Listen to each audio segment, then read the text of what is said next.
Now, I want your thoughts on this. Should we house asylum seekers in camps instead of the millions of pounds spent on hotels? 0278 862 2222, that's the number. Now, this doesn't come out of thin air or my head. It's because Conservative leader Kemi Badenoch made the suggestion when she was visiting Epping in Essex. And that town, as many of you will know, has seen multiple protests over a hotel alleged to house asylum seekers. Badenoch sat down with locals in a pub to discuss their concerns, where she said, is it possible for us to set up camps and police that rather than bringing all of this hassle and expense into community? Now, she didn't go very much further with the detail about how those camps might look and what they'd be like. But Tim, you know, millions of pounds spent on hotels, so much of that is driving this protest. Do you think camps might be a good idea, and what might they look like? Well, a lot of refugees now in the world are put in camps. The UN have got, tents that keep people warm, that keep people safe. And I think the British people have had enough. People who can't afford to make their own bills are paying for these very expensive hotel bills for asylum seekers and refugees. Can I just give you a number? Because I can hear Tessa groaning, ready to get in here. The accommodation for asylum seekers is expected to cost more than £15 billion, 3 times the amount the Home Office originally estimated, according to latest figures. Yeah, and the numbers are rising.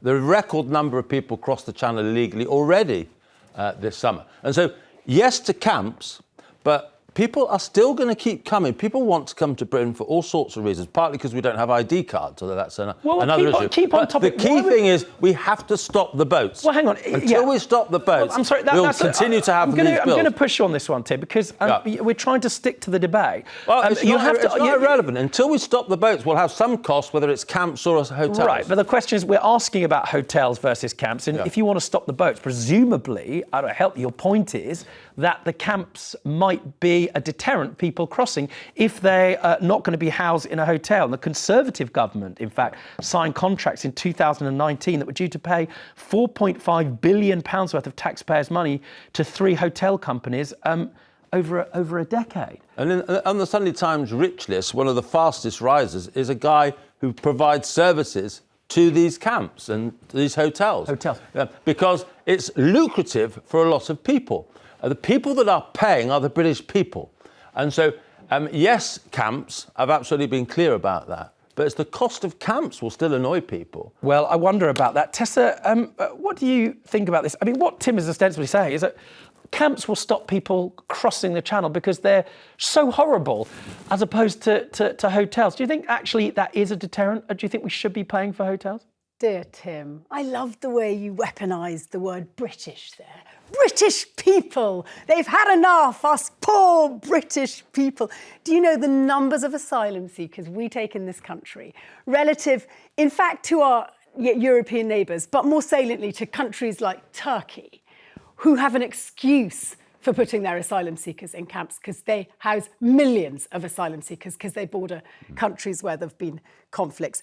We are not even beginning to understand what it means to have a serious asylum problem. So let's just own that for a start. Can I just... Lucky, I want to say lucky British people. Lucky British people that we don't border the Gaza Strip or that we don't border Syria. Lucky us, privileged us. And how dare we revert to using that word camp, which got us unstuck way back when, in 1900, when we shoved Afrikaners and black people in southern Africa into camps and they died in their thousands. You're talking about Churchill. We are indeed, not Churchill, this is the Boer War, another war we'd prefer not to talk about. That's when the first time concentration camp was coined as a phrase. And let us just then forward wind much more recently to Bibi Stockholm, another version of a camp where Legionella disease, by the way, because the camps in southern Africa in the Boer War, the reason people died was because of disease. And once again, we had it much more recently. Bibi Stockholm. Do you think that camps How long are you going to... I've not even begun. No, you haven't. I've not begun. Tim,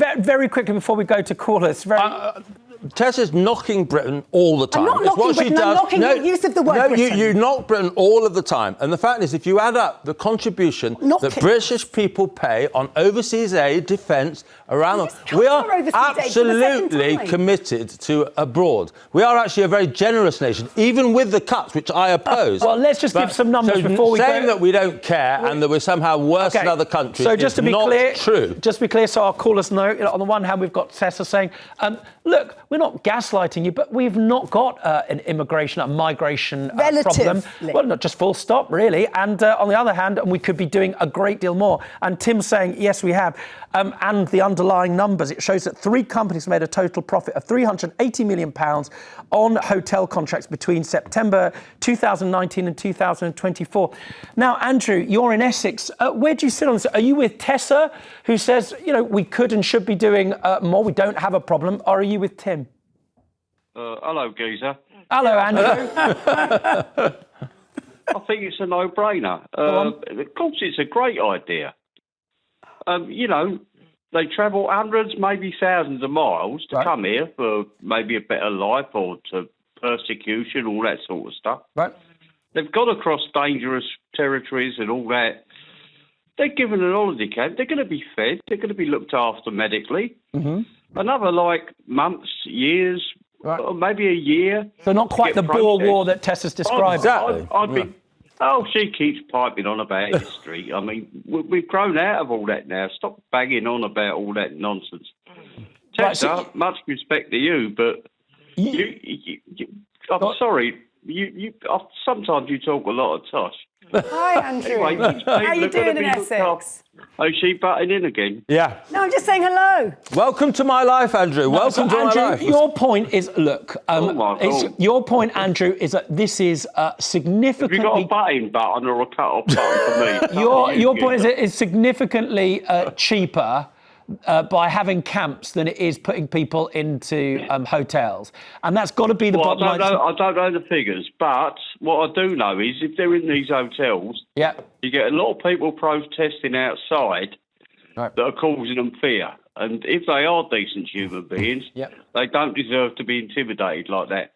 Now, another few months or another in a camp, looked after medically and food and all that kind of stuff, they should be grateful, absolutely grateful. And then if they're great, welcome to society. Well, thank you very much, Andrew. I'm afraid we can't stay on your call, but I think you actually set out something very important, which is not just about the cost, but also about the optics of things. Yeah. And if you had a camp, call it a camp rather than a hotel, and it isn't like the Boer War that you're describing, Tessa, but has all of the medical facilities and can meet standards of good quality human dignity, that's likely to do less injury to the way people feel about new asylum seekers coming to the country. It's kind of the point that Andrew is partly making. Emily, you're in London. What do you think about this? All these millions spent on hotels. You've heard what Tessa's views is. I mean, it's frankly not enough. Well, I mean, I don't agree with Tessa at all. She reminds me she's a female version of Gary Lineker, who is going to be the least affected by what he churns out to people about taking asylum seekers and all that. The thing is, for me, it's not dealing with the core issue, because yes, camps will be cheaper, but then you're passing the problem in to people in other areas of the country where police is going to be more scant. There's still going to be protests, because it's not so much, I mean, of course the hotel is an issue and a great financial cost. And I genuinely think the genuine within them, and there will be some genuine asylum seekers, but I don't believe the majority on the boats are. I'm not talking about per se about people who come over with other means. Right. But it is totally wrong. It's not dealing with the core issue. And where are these camps going to be? Is now everybody in the New Forest going to have their holiday cancelled? Well, you make a very, very persuasive point there. Whether you call it a camp or a hotel, you're going to you're either going to have the same problem. Thanks for calling. Emily, you're in London. So many calls on this. I'm going to have to ask you to be quick here. What do you think about this? Sorry, Peter, you're in Wolverhampton. Forgive me. What's your view? I'm going to have to ask you to speed us through these thoughts, Peter. Shout out to Tessa. I think the history of putting people in camps is not a very noble one, is it, Tim? Right. And so your view is that this is just virtue signalling by the Conservative Party as a way of saying, even though they were the ones that signed the contracts for hotels in the first place, if we say the word camp rather than hotels, it's probably not going to cost anything different, but it'll make people less angry. Actually, it's a really nasty and insidious thing. I think it will cost a lot less, actually. Is that the point you're making? It's a really nasty and insidious thing to do. I think Tessa's point is absolutely excellent, and what Tim's saying is this is all old hat, but what we've got on the scene now is the birth of a new neo-fascism. Oh, right, yeah. And, well, develop that, please, and tell Tim why he's a neo-fascist. Well, I don't think Tim is particularly, but Kemi certainly is, in the notion of putting people in camps. When you remove citizenship from people, it's the first step in removing citizenship from other groups, as we know from history, and the political activists will be next. But also, and I know this makes it a much less sexy debate, but the one way to solve this problem is to process them more quickly. They are hovering around waiting for status. 413 days is the average amount of time it takes to work out whether they're illegal or legal. Are you going to get any disagreement there? I mean, it takes years. Cut the time. You should process people more quickly. It's more efficient for everyone. But if people think it's easy to come to this country, they will come in greater numbers. They're going to come anyway, we need to stop. Last word to Jean in Dorset. Some suggestion that in the event there are camps, they might be in the New Forest. I can't imagine coming from Dorset that's going to be something that you feel happily disposed towards. Thank you for the opportunity to comment on this. I will rattle through as fast as I can. Tessa, this English woman has had enough. Secondly, they come here illegally equals unlawfully, which is not a good start in terms of trusting who they are or what they are. Lastly, camps. You would think that they would be grateful to be in a camp here in the UK, which is a safe country, having left France, which apparently they don't deem to be safe. And finally, the simple answer to this whole issue: don't let them in the first place. Well, you've set out the views. That's pretty much what the politicians say. The question is, how do you solve those problems? Thank you so much for calling in, Jean. A lot of very, very I love Jean. That was absolutely strong right, feelings there, to say the least. Matt is going to be here taking more calls on this matter, especially the migrant crisis later, with 50,000 migrants believed to have crossed the Channel into the UK since Labour came to power. Now, what would you do to stop the boats? It's one of the issues that caller was talking about. That's part of the problem. What would you do if you were in charge?